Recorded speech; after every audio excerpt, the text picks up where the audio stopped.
how's it going, everybody? Week 5 NFL. Scott Spreitzer here with Chuck Esposito, Recent Sportsbook Director at the Red Rock Station Casino, and we're coming to you right from the Red Rock, the beautiful Red Rock Station, Recent Sportsbook. Talking a little bit of Week 5 NFL. We're going to find out what the books did last week, especially in that big clash between the Bucs and the Patriots. Before we jump into that, Chuck, one of the coolest apps in town by far in the state, STN Sports app. People can sign up for it. They can get up to a $500 bonus. Tell the folks about that. Got a great bonus going on right now, up to 10%. Get signed up. It's just a great thing. There's so many sports going on, Scott, as we've kind of talked about. You've got football, you've got hockey. You're ready to start right now. MLB postseason starting. It's just a great thing right now, so get signed up today. It really does bring the sports book to the palm of your hand. Took me everything. You mentioned hockey, not to wear my Golden Knights sweater this week. Maybe next week. I love it. But we'll talk about hockey as we get a little bit closer to this season. We're less than, 7 days away from opening regular season face-off. But let's talk about the gridiron and, of course, the great matchup, the soap opera on and off the field was the meeting between Tom Brady and, of course, Bill Belichick on Sunday night. I actually personally stayed away from the game. But I'm guessing you guys. You're did one of the pretty few well. that stayed away from the game. I'm guessing you did pretty well. It really was, Scott, a record handle. I think when you look at that game, it was eerily similar to what you'd see for that first Sunday in February. I mean, it was such a huge handle. I think the largest regular season handle I can ever remember. Wow. We were definitely Patriot fans that night. It was a fun game to watch. There was a lot of sweat. A couple of bombs to Antonio Brown got me out of the seat a little bit. But overall, it was a good game for our side of the counter, as the bettors really did back Tom Brady and the Bucs. It was a blast. You guys did well behind the counter. Listen, I never have too much sympathy for Chuck when he has a bad weekend, okay? I do on a personal level, but not from a business level. What are you looking at this week as far as your liability is concerned at this point of the week? And I also wanted to talk a little bit about Buffalo and KC, Chuck, because I'm looking at a Sunday night game that I'm thinking you might have pretty close handle as far as people taking the Bills, people taking the Chiefs in that game. I think that's the marquee game by far, Scott. I think you look at how good Buffalo's played. KC's just 2-2. A loss here, and it's going to put them 3 games behind as far as home field advantage goes.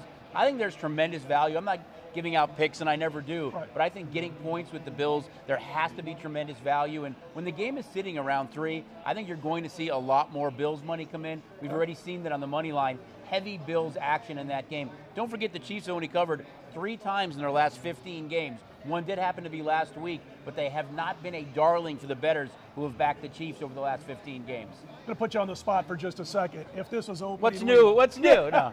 If this was opening week, let's say leading into week 1, and this was the Bills at the Chiefs, what do you think this number opens at? You know, it's hard because coming into it, the Chiefs had so much hype that the gap had narrowed extremely. It probably would have been a little bit higher than it is right now, but I think the fact that Chiefs are 2-2 easily could be 1-3. Sure. I think that plays into it big time. Get that first game out of the way for the Bills. They've looked great the last 3 weeks, although they haven't beaten some of the big teams in the league yet. Yeah, I mean, they lose to Pittsburgh on a little bad luck there in the second half. Beat the Texans, Dolphins. Exactly. So they haven't really beaten some of those really good teams and the Washington football team, but that is a well-rounded team. I think defensively they're coming around. Josh Allen is just such a talented quarterback. They've got Knox in the mix right now. That team can score at will. I just don't know if the Chiefs' defense can stop anybody. Yeah, over 31 points per game allowed last 5 games by the Chiefs going back to the Super Bowl.